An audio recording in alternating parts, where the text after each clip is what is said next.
할렐루야. 우리 각자의 자리에서 또 예배당에 함께 모여서 하나님께 예배드리시기 위해 모인 성도님들을 주님의 이름으로 환영하고 축복합니다. 채팅을 통해서 또 함께 계시는 분들은 우리 눈을 좀 마주치면서 인사 나누겠습니다. 사랑합니다, 축복합니다. 인사하실까요? 사랑합니다, 축복합니다. 아멘. 자, 다시 한번 보시면서 그대로 인사하겠습니다. 하나님은 우리의 복이십니다. 인사합니다. 하나님은 우리의 복이십니다. 아멘. 그렇습니다. 하나님은 여러분들의 우리들의 복이 되십니다. 이 시간 우리 그 주님께 경배를 드리며 예배를 드리며 나아가길 소망합니다. 우리 함께 기도하며 예배 자리로 나아가실 텐데요, 그 찬양받기에 합당하신 주님, 오직 경배받기에 합당하신 한 분이신 우리 주님만을 경배하며 높이며 나아갈 수 있도록 해달라고 이 시간 우리 마음을 드리며 마음을 다해 고백하며 예배 자리로 나아가겠습니다. 합심하여 각자의 고백으로 기도하며 나아갑니다. 거룩하시고 전능하신 하나님 아버지, 감사합니다. 주님 아버지, 이 시간 우리를 예배자리로 인도하신 분이 그 주님이심을 고백합니다. 아버지, 우리의 생각으로 나온 것이 아니라, 우리의 의지로 나온 것이 아니라 우리 주님이 우리를 인도하셨다는 것을 우리가 기억하며 그렇게 나아가길 소망합니다. 하나님 아버지, 이 시간 그렇게 고백하는 심령들 가운데, 각자의 자리에서 예배자리로 나온 그 아버지 예배자들 가운데 주여 함께하여 주시옵소서. 이 시간 하나님 아버지, 주의 놀라우신 은혜가, 성령의 기름 부으심이 이 예배 가운데 충만히 가득히 임할 수 있도록 인도하여 주시옵소서.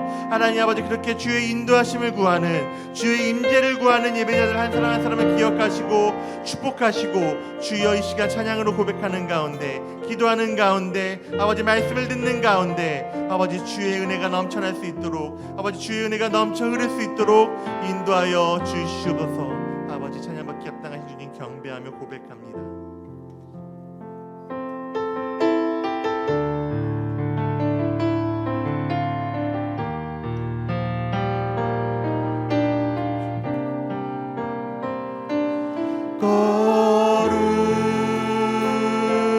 거룩하신 하나님, 주께 감사드리세.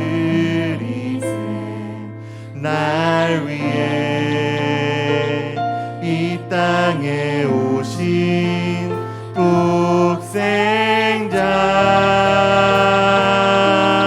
예수, 나의 마음과 뜻 다해 주를 사랑합니다. 날 위해 이 땅에 오신 독생자 예수, 내가 약할 때 강함 주고, 가난할 때 우리를 부욕해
감사의 기도를 드리며 주님을 고백하며 나아갑시다. 자유롭게 기도하며 나아가겠습니다. 오 주님, 주의 은혜를 기억합니다. 주의 은혜를 찬양합니다. 우리를 향해 구주의 예수 그리스도를 보내시고 약할 때 강한 주시며 우리 넘어져 있을 일을 일으켜 세우시며 가난한 우리를 부욕케 하시는 주님, 오 주님 찬양합니다. 오 주님, 오 나의 하나님, 우리의 보호자 되시며 우리의 보호자 되시는 주님, 주님은 주님을 경배합니다. 우리 주님을 찬양합니다. 영광과 존귀와 능력을 주님으로 받으시옵소서.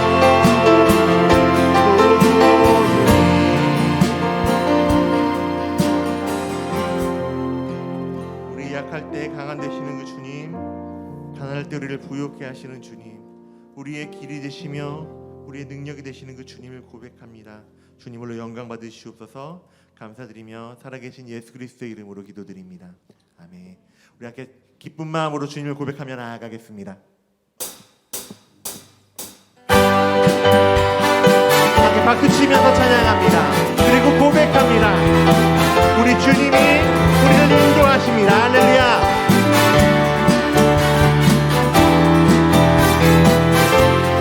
다 같이 고백합니다. 마음속에 근심 있는 사람, 마음속에 근심 있는 사람, 주 예수 앞에 바래어라.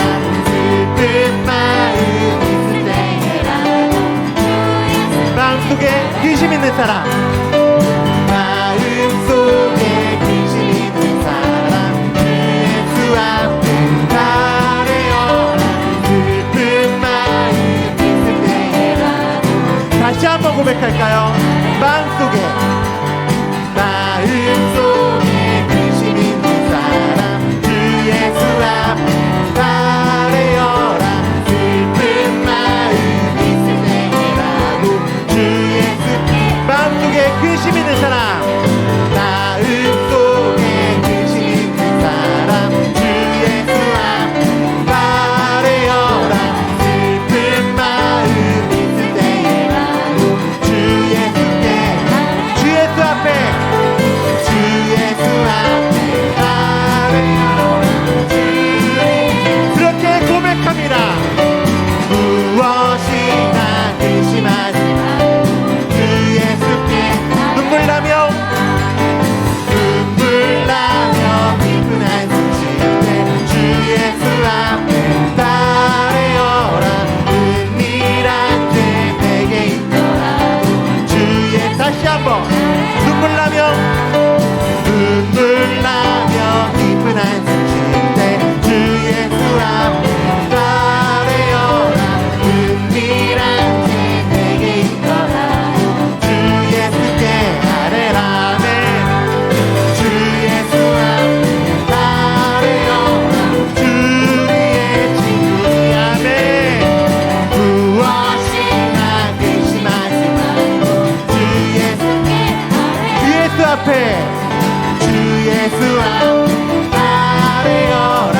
주의 친구니 무엇이나 근심하지 말고 우리 3절로 고백합니다. 괴로움과 두려움 있을 때에 주 예수 앞에 바래어라. 내일 일을 염려하지 말고 주 예수 괴로움과 두려움이 있을 때에도 모든 상황 가운데 주 예수 앞에 바래어라. 내일 일을 염려하지 말고 주 예수께 아뢰라. 주 예수 앞에 바래어라. 주 예수 앞에 바래어라. 다 같이 전심으로 고백합니다. 주 예수 앞에 주님 우리의 친구 되시기 때문입니다. 할렐루야. 무엇이나 근심하지 말고 다시 한번 고백할까요? 주 예수 앞에 바래어라. 주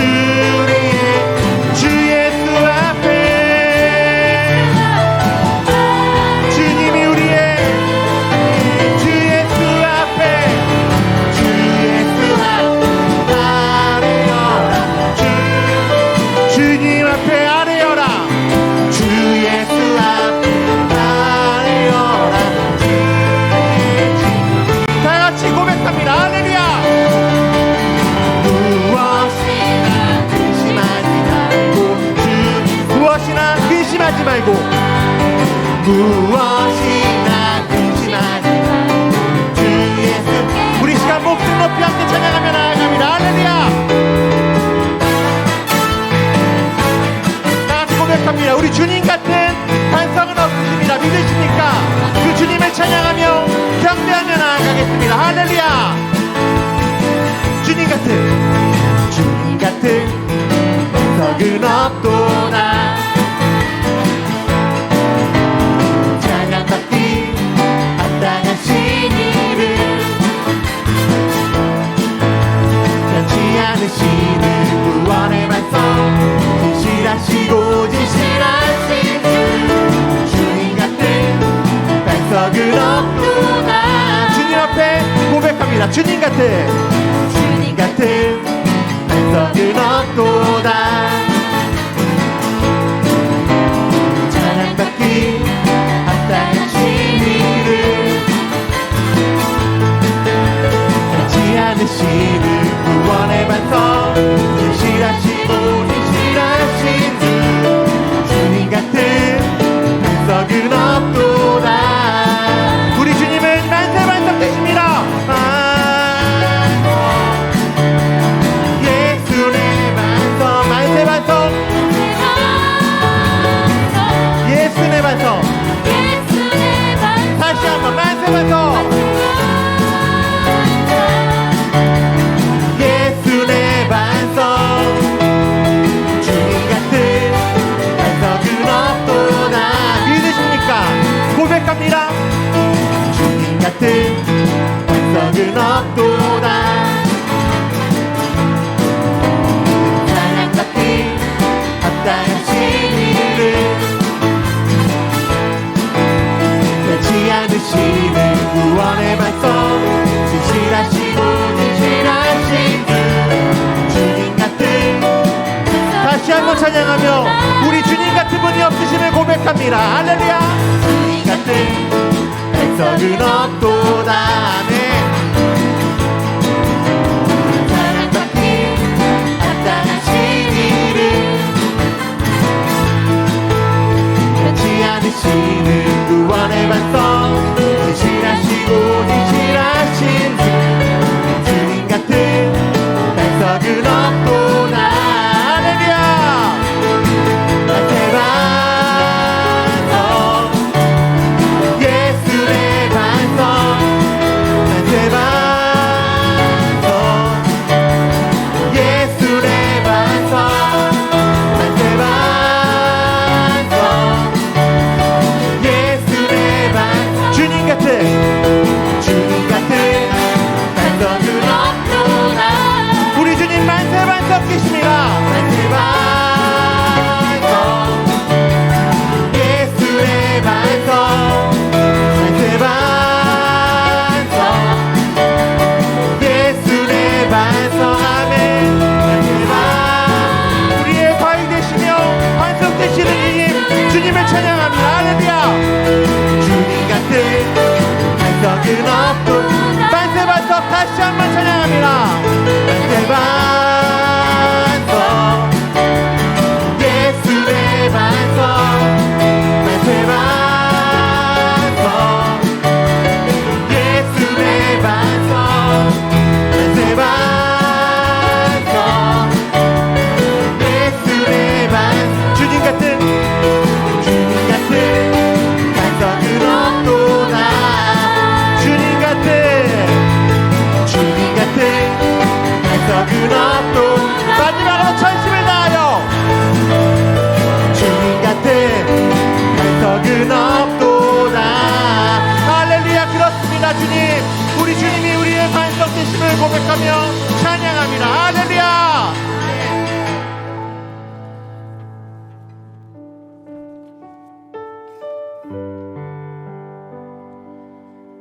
우리의 반석 되시는 주님, 주님이 우리에게 은혜 부어주시면 하게 고백하며 그 은혜를 찬양하며 나아가십시다.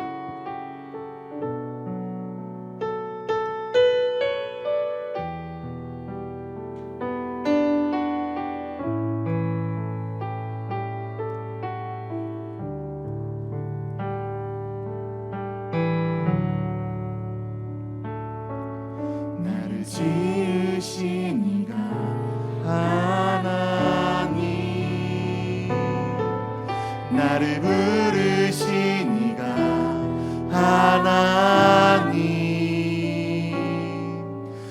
나를 보내신 이도 하나님, 나의 나 된 것은 다 하나님 은혜라.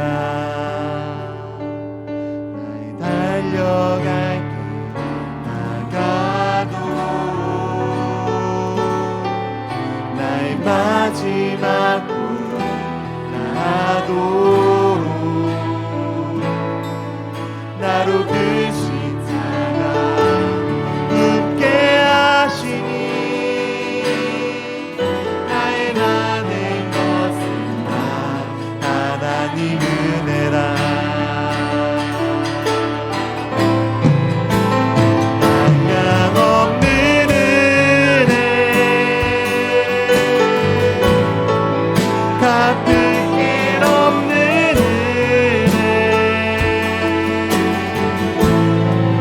내 삶을 애워싸는 하나님의 은혜.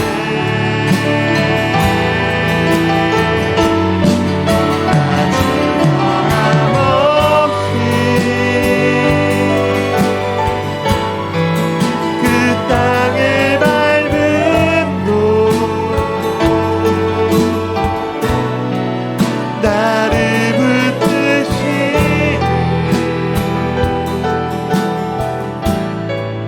하나님의 은혜.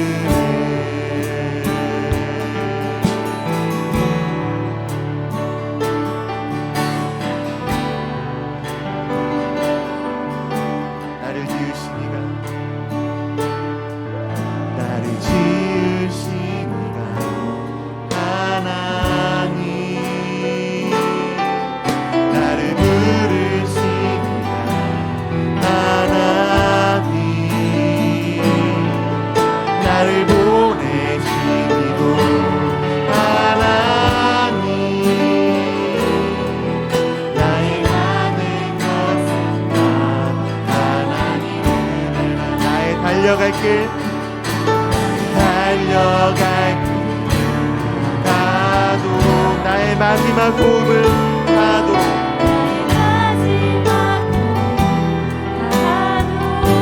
나로 그 십자가 굳게 하시니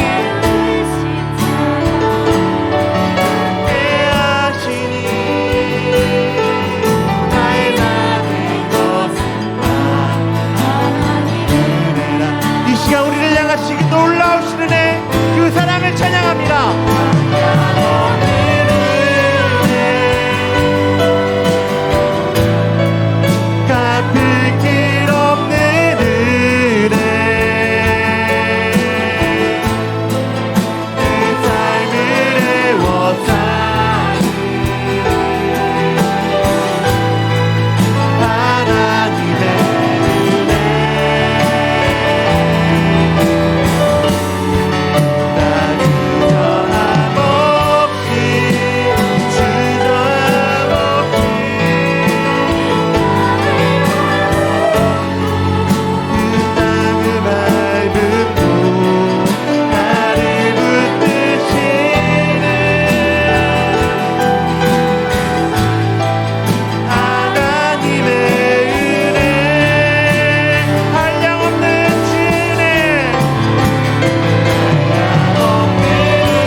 살아가는 동안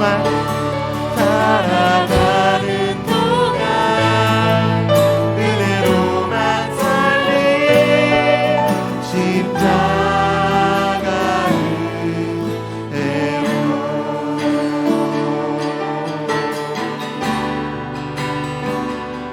오 주님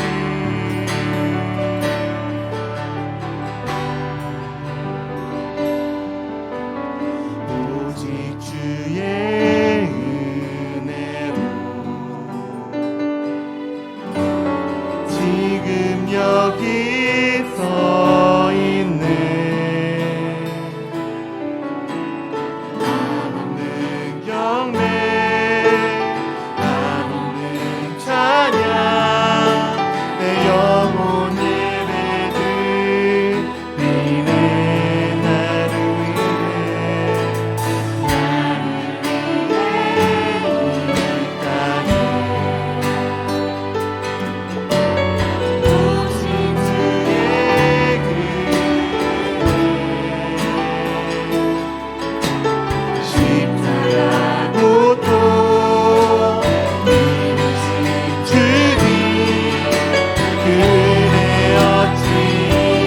나를 향하신 그네를 찬양하며 고백합니다.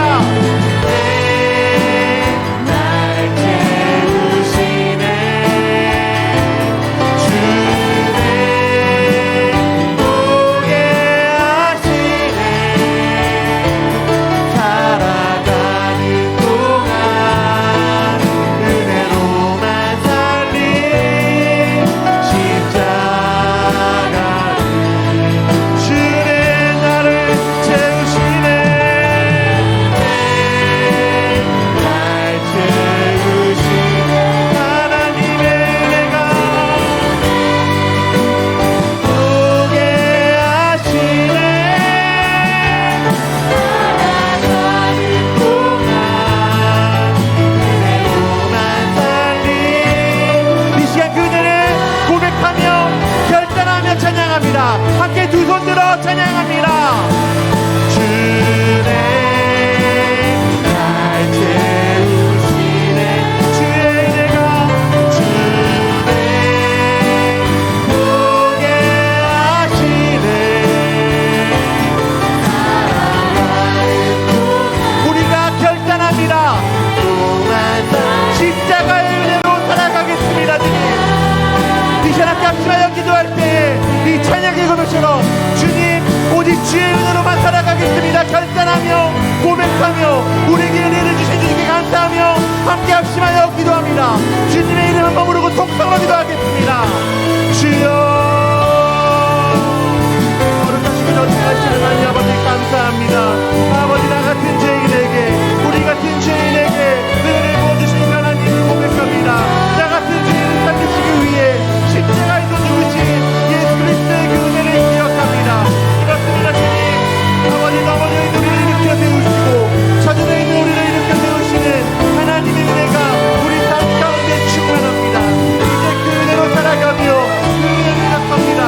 이제 우리가 살아가는 동안 아버지 그 십자가 은혜로 하나님의 은혜로 살아갈 것입니다. 주님 그렇게 결단하며 고백하는 예배를 나가서 주님이 기억하시고 아버지 축복하여 주시옵소서. 아버지 주님의 은혜를 고백할 때 하나님의 은혜를 고백할 때 아버지 충만하게 아버지 우리에게 주님이 부어주시는 것을 성령의 기름 부으시는 아버지 마음과 경험하며 나아갑니다. 주님 인도하여 주시옵시고 주님 오직 주님의 은혜로 사랑과 살아가는 우리를 인도하여 주시옵소서. 그렇습니다. 주님 우리 하나님이 주의 은혜가 아니면 살아갈 수 은혜로 내가 여기 서 있습니다. 하나님의 은혜가 아니면 살아갈 수 없습니다. 하나님 은혜 없이는 하나님께서 살아갈 수 없는 그런 죄인이요 연약한 육체임을 고백합니다. 하나님 이 시간 주의 은혜를 구합니다. 아버지 하나님 은혜를 부어주시고 끊임없이 우리에게 아버지 은혜를 부어주시고 매고 있을 때 과거부터 지금까지 또 지금부터 미래까지 은혜로 내가 여기에 이렇게 서 있습니다. 주님을 고백합니다. 하나님 우리를 그와 같이 버려두지 아니하시고 너무나 막막한 우리의 삶에 하나님 우리를 붙들어주시네 우리 주님이 그렇습니다. 주님 주님의 은혜로 내가 여기 서 있습니다. 주님은 우리를 절대 버리지 않습니다. 하나님 그러게 우리가 주님의 그 십자가 은혜를 입고 주님의 그 은혜를 입고 살아갑니다. 하나님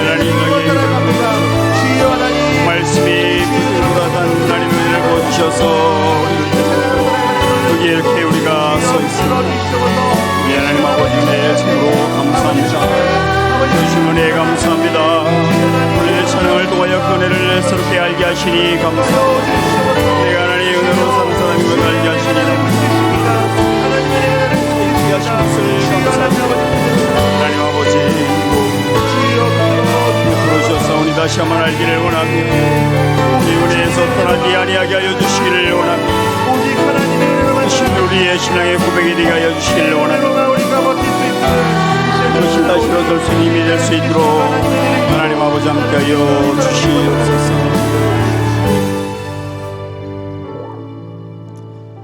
그렇습니다. 주님, 오직 주의 은혜로 우리가 여기에 서 있습니다.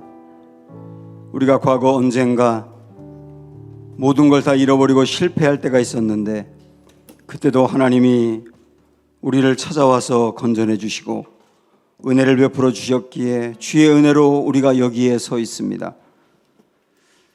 우리가 신앙의 게으름에 빠져 점점점 하나님에게서 멀어져 갈 때 그때 우리를 강권하여서 붙잡아 주시고 그때도 은혜를 베풀어 주셔서 주의 은혜로 우리가 여기에 서 있습니다. 참 인생의 막막한 일을 만나서 어찌해야 될지 알지 못하고 밤낮 눈물로 지새운 날이 한두 번이 아니었었는데 그때도 주의 은혜로 우리가 일어설 수 있었고 여기에 와 있습니다. 생각하니 모든 것이 주님의 은혜이었습니다. 그리고 주님의 은혜가 지금도 있음을 감사드리고 주님의 은혜가 있기에 우리는 어떤 경우든 일어서서 달려갈 수 있습니다. 하나님 아버지, 오늘 또 우리를 그렇게 건져주시고 하나님의 말씀 앞에 서게 하시니 감사드립니다. 우리 하나님 아버지 앞에서 이 말씀을 통하여 주님이 직접 우리 귀에 들려주는 것처럼 말씀이 다가오게 도와주시고 이 말씀에 치유가 있게 하시고 이 말씀에 회복이 있게 하시고 그리고 이 말씀을 우리가 믿음으로 취하게 하시고 그리고 이 말씀이 우리 안에서 일하시는 역사를 보게 하여 주시옵소서. 아버지 하나님, 주의 종들이 여기 있습니다.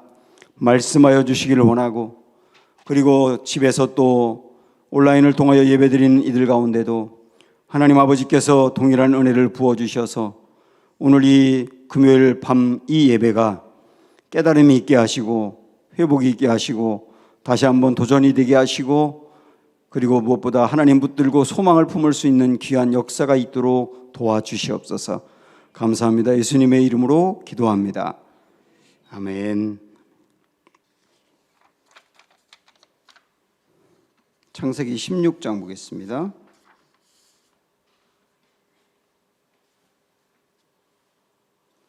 창세기 16장 1절부터 16절 마지막까지 봅니다.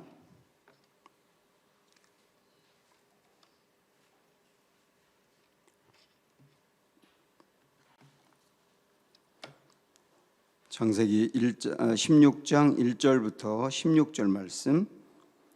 아브라함의 아내 사레는 출산하지 못하였고 그에게 한 여종이 있으니 애굽 사람이요 이름은 하갈이라.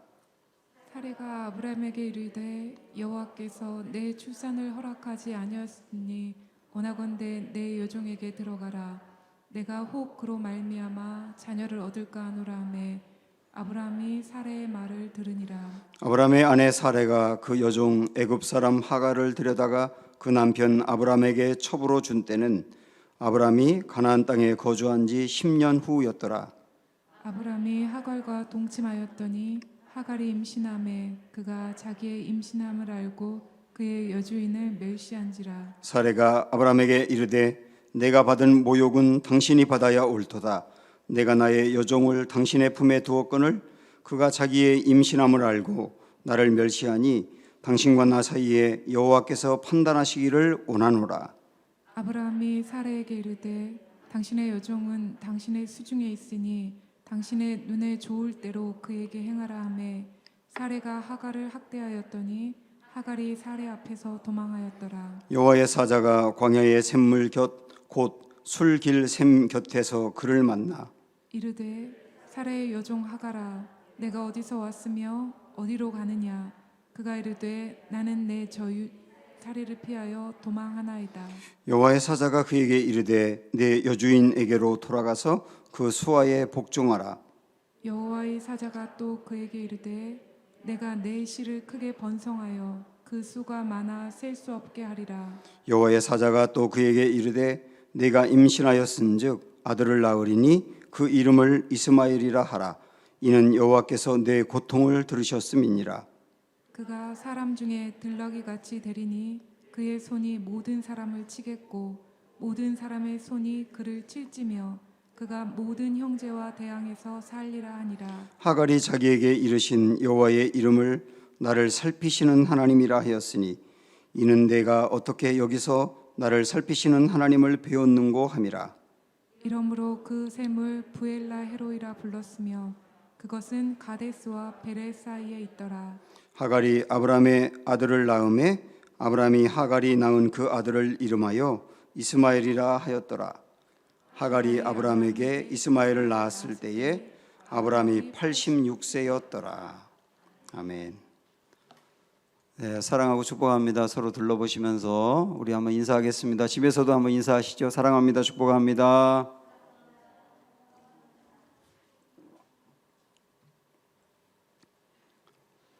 아브라함의 인생을 보면 또 신앙을 보면 이 부침이 아주 심합니다. 이 부침이라는 게 올라갔다 내려갔다 반복하는 거잖아요. 하나님이 그를 찾아가서 불러낼 때 그 초신자의 상태인데도 불구하고 하나님의 말씀에 순종해서 따라온 그 놀라운 믿음이 있었죠. 근데 가나안 땅에 오자마자 기근이 드니까 얼른 거길 떠나서 애굽으로 갔습니다. 실패한 겁니다. 근데 하나님이 애굽에서 그를 건져내서 가나안 땅으로 다시 오게 하셨죠. 그리고 전쟁에서도 승리하게 하시고 그러고 난 뒤에도 하나님이 아브라함에게 또 물어보니까 자기 아들을 낳을 것에 대해서는 포기하고 자기 집에서 길리우는 종이 상속자가 될 거라고 그 믿음 없는 소리를 하잖아요. 근데 하나님이 아브라함을 데리고 나가서 너 저 별을 세봐. 저 별을 셀 수 있으면 너에게 줄 후손의 숫자도 셀 수 있을 거야. 셀 수 없이 많은 별들을 아브라함에게 주겠다고 약속한 거죠.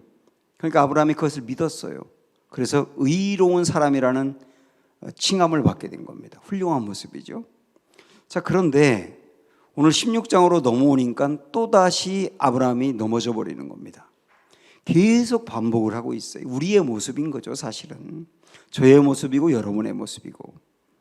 그런데도 우리가 지금 이 창세기 아브라함의 시리즈를 보면서 갖는 초점은 그렇게 수없이 반복하면서 부침을 하는데도 불구하고 그 아브라함을 계속 찾아가서 건져내고 이끌어내고 포기하지 않고 인도하시는 하나님의 열심, 그걸 더불어 보고 있는 거잖아요.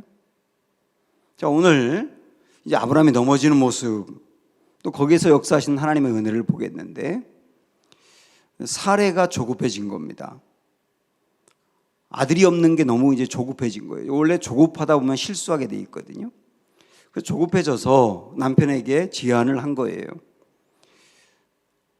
하나님 우리에게 아들을 준다고 했는데 우리는 내 몸에서 아이를 낳을 것만 생각했는데 어쩌면 우리 집에 있는 저 여종 하갈을 통해서 낳는 것도 우리 자녀 아니냐.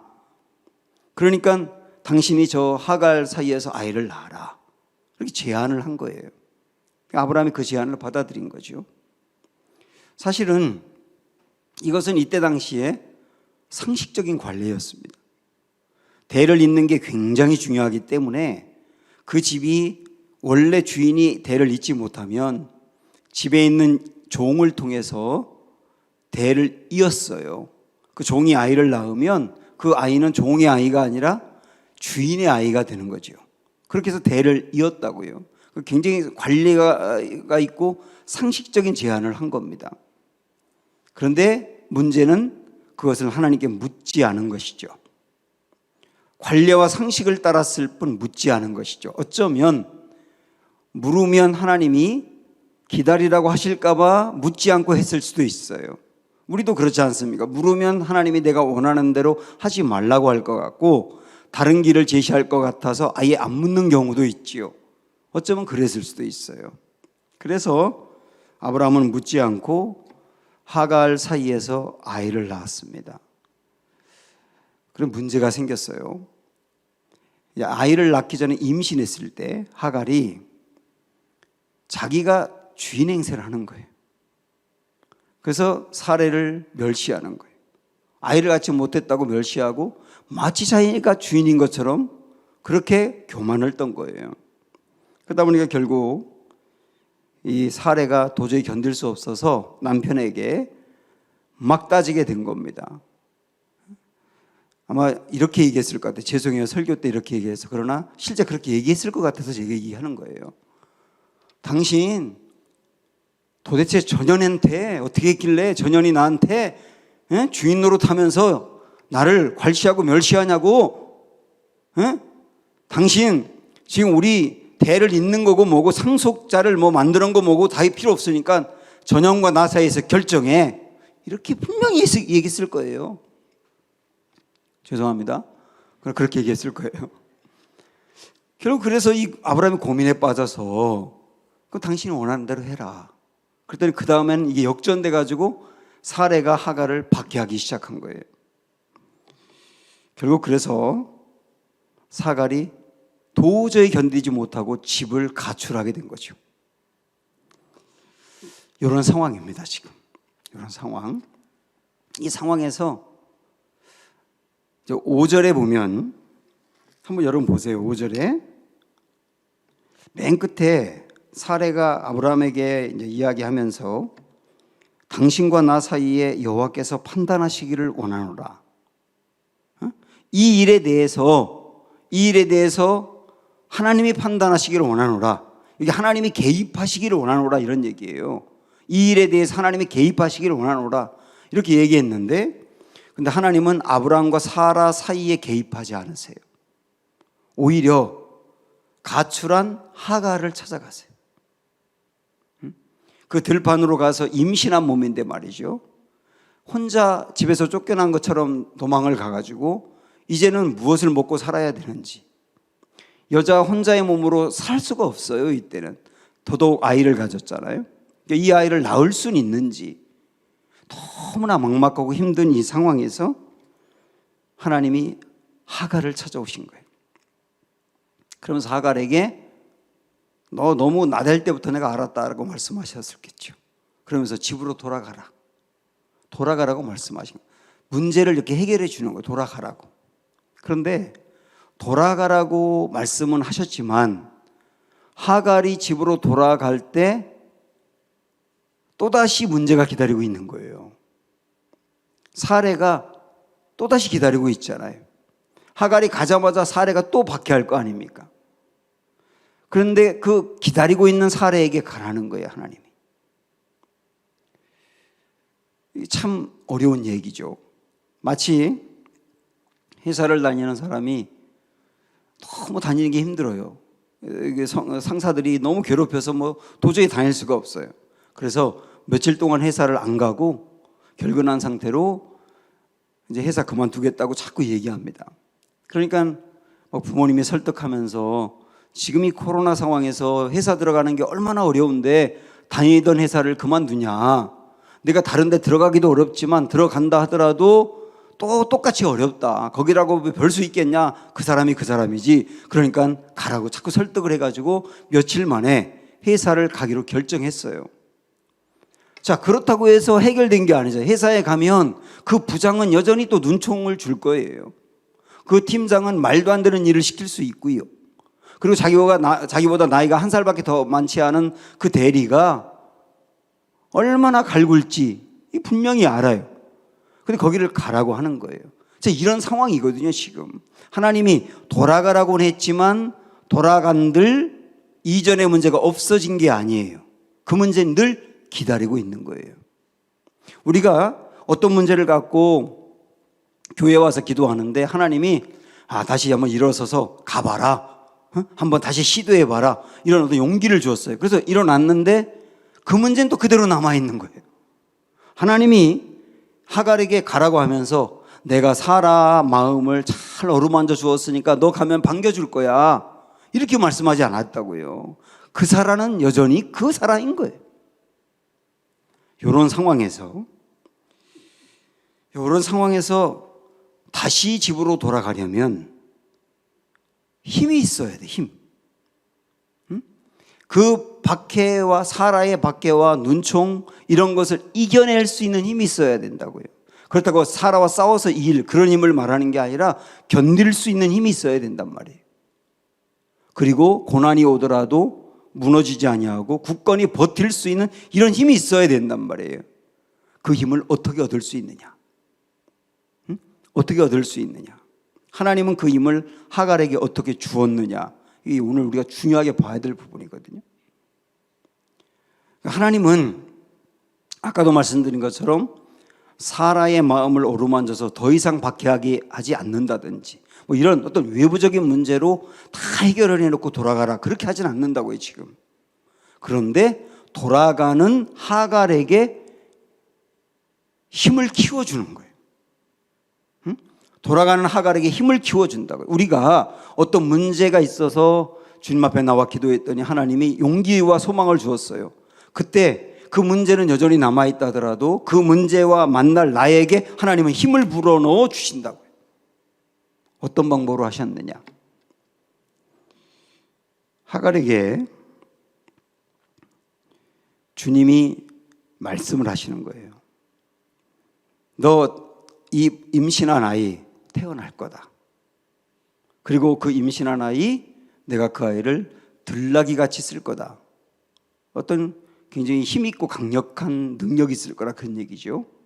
그리고 그 아이가 태어나면 이름을 이스마엘이라고 줘라.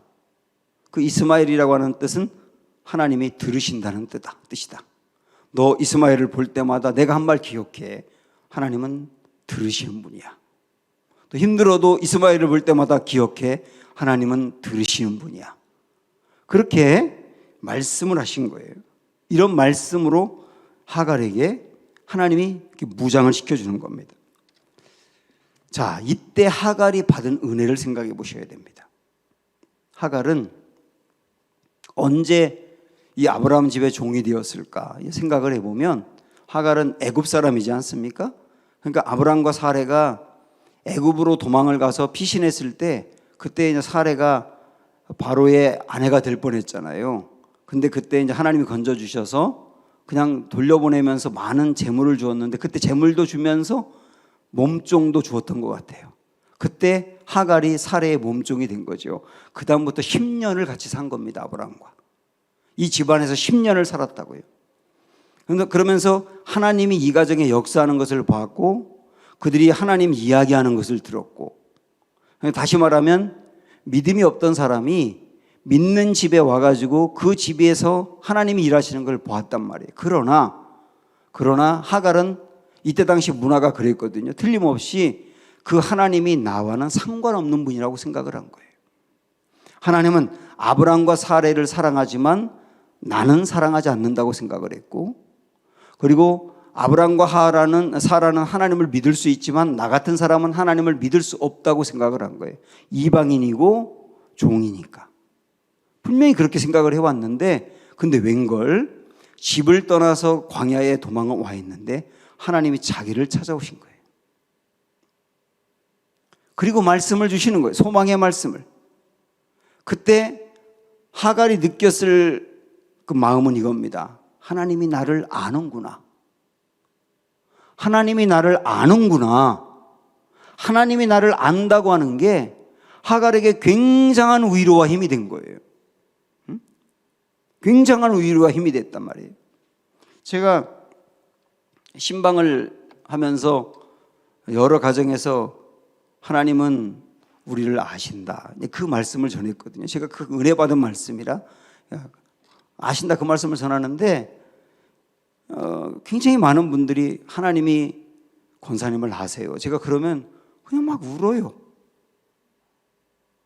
그 특별히 고생을 많이 한 분, 그 다음에 자녀를 먼저 보낸 분, 남편을 먼저 보낸 분, 정말 그 험악한 고통 이겨내면서 견뎌내온 분, 그런 분들, 그러면서도 신앙생활을 하며 지금까지 주님 붙들고 여기까지 온 분들에게 주님이 권사님 아세요. 그럼 막 울어요. 그러면서 그분들의 고백이 뭐냐면 주님이 저를 아신다니까 됐어요. 그게 고백인 거예요. 주님이 나를 아신다면 됐어요. 뭐 제가 그분들에게 주님이 권사님 아세요라고 한다고 해서 그 순간에 뭐 굉장한 게 뭐 달라졌습니까? 달라진 게 없는데 하나님이 나를 안다고 하면 저는 이길 수 있다 그 얘기예요. 견딜 수 있다 그 얘기예요. 지금 하갈이 느낀 그런 은혜를 이분들도 받은 거죠. 제가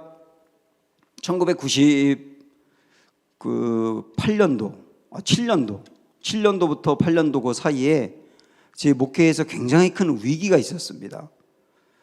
군목으로 있을 때인데 정말 목회할 힘을 다 잃어버려서 제 나이는 아주 그 팔팔할 30대 초반이었거든요. 완전 초반, 31살인가 그때였으니까. 근데 완전 초반이고 그래서 제 안에는 뭐 에너지는 있는데 그 목회에 대한 에너지는 완전히 잃어버렸었어요. 그렇게 상태에 빠져가지고 그래서 제가 매일 제 아내한테 목회하지 말고 우리 빨리 전역하고 다른 일 하자고 조르고 뭐 그럴 때였습니다. 그럴 때인데 도저히 제가 그런 상태가 되면 안 될 것 같으니까 제 가까운 친구가 저를 데리고 매일 오살리 기도원을 데리고 갔었거든요. 매 주마다 월요일마다 거기 기도원에 들어가서 기도하고 나오라고 계속 그랬는데 그러고 몇 주를 그랬어요. 아마 한 7, 8주 그랬을 거예요. 근데 어느 날 그 기도굴에서 제 안에 찬양이 터졌거든요. 그 찬양이 날 사랑하심 그 찬양이었습니다. 그 찬양이 갑자기 제에서 막 이 심령에서 터졌어요. 그래서 부르고 또 부르고 계속 후렴만 부르고 막 그러면서 제 눈에서 눈물이 가득하고 그랬는데요. 그때 뭐 제가 그렇게 이렇게 찬양을 부르면서 뭐 주님으로부터 뭐 내 앞길을 열어준다든지 뭐 이런 음성 들은 게 아니에요. 그냥 제 안에 그게 터졌는데 그 순간에 제게 다가온 게 뭐였느냐면 하나님이 나를 아신다. 하나님이 나를 아신다. 하나님이 나를 아신다. 내 지금 이 마음을 아시고 이 무너져 있는 내 마음을 아시고 어떻게 하지 못하는 나의 마음을 아시고 아시는구나. 그게 제 마음에 확 다가왔거든요. 뭐 성경 몇 장 몇 절을 뭐 표벌하든지 뭐 이런 것도 아니었어요. 그냥 하나님이 나를 아신다는 거. 근데 그게 저를 완전히 일으켜 세웠어요. 그래서 제가 그때 벌떡 일어나가지고 기도원을 나와서 그 다음부터는 새벽 기도에 교인이 1명 나오든 2명 나오든 상관없이 정말 열심히 목회했던 기억이 나요. 그때 그 힘으로 말미암아. 결국 주님은 제가 이렇게 무너져 있을 때 무너져 있는 저를 찾아오셔서 뭔가 이렇게 제 주변의 환경과 삶을 획기적으로 무슨 변화시켜가지고 이제 됐지? 너 이제 일어설 수 있지? 이런 게 아닌데 주님이 나를 안다고 하는 마음 부어주시고 정말 주님이 나를 아는구나 하는 마음을 갖게 하면서 이 안에 주님을 만난 그 기쁨으로 일어나게 하셨단 말이에요. 하갈이 똑같지 않습니까? 하갈에게 주님 찾아오셔서 결국은 내가 너 안다. 내가 너 안다. 너 실수해서 잘못한 것도 알고 그 다음에 일어난 이 고통을 해결할 수 없는 것도 알고 나 너 안다. 하갈은 저를 안다고요? 제가 종인데 저를 안다고요? 제가 주인도 아닌데요? 나 종인데 너 알아. 저는 이 아브라함과 같은 민족도 아니고 저는 이방인인데 이방인인 저도 안다고요? 나 너 알아. 그게 하갈을 일으킨 것이고 결국 하나님이 하갈에게 집에 돌아갈 수 있도록 한 힘은 바로 그거였던 거예요. 바로 그거였던 거예요. 여러분 예배라고 하는 게 그런 거거든요. 예배함은 예배 드리면서 바로 하나님이 찾아오시는 은혜를 경험하고 찾아오셔서 우리를 안다고 하는 말씀을 듣고 그러면서 내 안에 힘이 생기면서 그 문제와 이제 부딪힐 수 있을 것 같아요. 그게 계속 피해 다녔는데 이제는 막닥뜨릴 수 있을 것 같아요. 이제는 그 문제에 직면하면서 한번 도전해 볼 수 있을 것 같아요. 그렇게 나아가는 노력 힘을 주는 게 예배 아닙니까? 하갈은 정말 놀라운 예배를 드리게 된 겁니다. 그 일을 경험하고 나서 하갈의 입에서 나온 고백이 있어요. 하나님이 이런 분이시군요. 한 이 고백, 그게 13절입니다. 오늘 말씀의 제목이기도 한데요. 자, 우리 13절 말씀을 같이 읽어봅니다. 시작. 하갈이 자기에게 이르신 여호와의 이름을 나를 살피시는 하나님이라 하였으니 이는 내가 어떻게 여기서 나를 살피시는 하나님을 배웠는고 함이라. 살피시는 하나님. 하갈이 만난 하나님, 살피시는 하나님. 오늘 우리의 하나님도 살피시는 하나님. 이 살피시는 하나님을 만나고 이게 얼마나 은혜가 되었는지, 하나님 나를 살펴보시는구나. 난 그렇지 않은 줄 알았는데 날 살펴보시는구나. 그래서 이 장소가, 하나님을 만난 장소가 너무 귀해서 14절에 보면 이러므로 그 샘을 부엘라 헤로이라 불렀으며 그것은 가데스와 베렛 사이에 있더라 하고 아예 그 샘에 이름을 붙였어요. 자기가 있던 이 장소에 이름을 붙이면서 이걸 기념하고 있지 않습니까? 우리는 이 성경을 쭉 보면서 자꾸 이렇게 성경에 나오는 어떤 주류들 중심으로만 이해하는 경향이 있어요. 성경을. 예를 들어서 아브라함, 이삭, 야곱, 요셉, 모세, 다윗 이런 주류들이지요. 성경에 나오는 주류들. 그리고 늘 그들이 옳다고 생각을 하고 그러다 보니까 하갈과 아브라함 이렇게 놓고 보면 아브라함과 사라가 옳고 그다음에 하갈은 틀렸고 이렇게 우리가 구도를 갖고 볼 경향이 있단 말이에요. 물론 갈라디아서에 보면 바울이 사레와 그가 낳은 이삭 그리고 하갈과 그가 낳은 이스마엘을 비교하면서 이삭이 약속의 자녀다 그렇게 얘기하는 건 맞지만 오늘 이 본문에 보면은 본문으로만 보면 하갈을 찾아오신 주님이거든요. 주류인 아브라함과 사레가 하나님이 이 일에 대해서 판단하시기를 원한다. 하나님이 이 일에 개입해 주시길 원한다라고 했지만 하나님은 거기 개입하지 않고 오히려 개입할 것도 기대하지 않았던 하갈에게 찾아가셔서 그를 건져내시는 주님이에요. 우리 예수님도 보면 예수님 시대의 주류가 누구였습니까? 대제사장들로부터 비롯한 종교 지도자들이었죠. 근데 주님은 그들이 아니라 창녀, 고아, 그 다음에 세리, 그리고 멸시받는 사람, 버림받은 사람 그들을 건져내고 살려내는 일을 하셨던 거예요.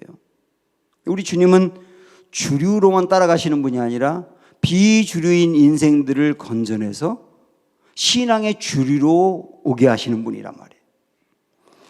그러고 본다면 아브라함도 사실은 또 한 명의 하갈이었었습니다. 하나님을 믿는 사람이 아니었고 하나님을 믿을 가능성도 없는 사람이었는데 하나님이 그 아브라함의 인생에 찾아가셔서 하갈 같은 그를 건져냈잖아요. 그리고 이 길로 오게 했지 않습니까?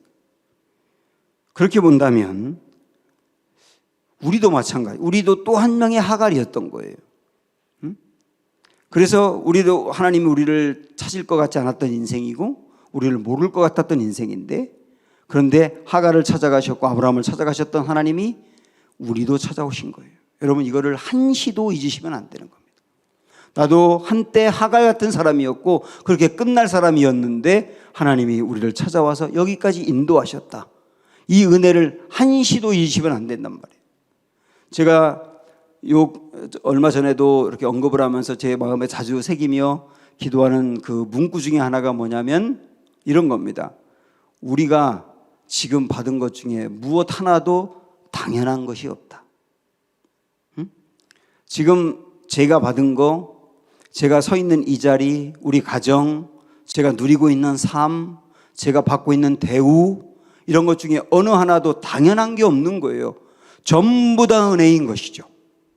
전부 다 은혜인 것이죠. 어떤 것 하나도 당연한 게 없고 그걸 정말 알 때 신앙이 생명이 있는 거고 이걸 모르는 게 지금 내가 영적인 기근 상태에 빠져 있는 거예요. 무엇 하나도 당연한 게 없고 전부 다 은혜다라고 하는 것을 내가 지금 알고 있다면 내 신앙이 지금 살아있는 거예요. 살아있는 거예요. 내가 한때 하갈이었고 한때 아브라함도 그랬던 것처럼 나도 그랬다. 그런데 건져서 여기까지 오게 하신 하나님의 은혜 그것 때문에 내가 서 있는 거다라고 하는 은혜를 아는 것. 이게 살아있는 신앙이라고요. 또한 어떤 때는 우리가 이럴 때가 있지 않습니까? 하나님이 안 계신 것만 같고 내가 하나님으로부터 버림받은 것만 같을 때가 있어요. 그래 여러분, 그럴 때 이런 생각을 해보세요. 내가 하나님께 버림받는 게 마땅한 인생인데 우리 예수님이 십자가에서 하나님으로부터 버림을 받았기 때문에, 사실 우리 예수님이 십자가에서 버림을 받은 것은 내가 버림받을 수밖에 없는 사람이었는데 나를 대신해 버림받은 거지 않습니까? 그래서 우리 예수님이 버림을 당하셨기에 나는 절대로 버림당하지 않는다, 이걸 마음으로 새기는 거예요. 나는 하갈 같은 사람인데, 그래서 그냥 놔둬도 될 사람인데, 그런데 예상치 않고 나를 위에서 주님이 대신 버림받음으로 절대 나는 버림받지 않는 인생이 되었다. 이걸 아는 게 은혜란 말입니다. 그리고 또 하나, 이걸 정말 안다고 한다면, 하갈 같은 인생인데 주님이 찾아와서 이렇게 됐다는 걸 안다고 한다면 지금 우리 주변에 또 다른 하갈들이 아주 많아요. 여러분 가족에도 있죠. 여러분 가족 중에도 하갈 같은 사람이 있어요. 여러분 주위에도 있죠. 우리 가족 중에도 있어요. 하갈 같은 사람이. 그러나 그들에 대해서 포기하지 않을 수 있는 거예요.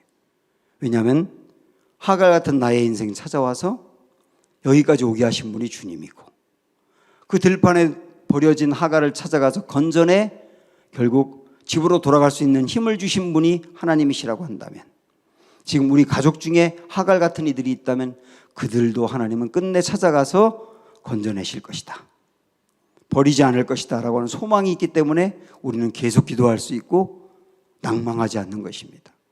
사랑하는 여러분, 이 하갈에게 역사하신 하나님, 그 오늘 밤에 우리에게 역사하는 하나님이고, 그래서 우리 입술에서도 하갈 같은 이 고백이 나오기를 소망합니다. 하나님은 살피시는 하나님이십니다. 우리 한번 찬양하죠. 주 은혜의 힘을 함께 부릅니다.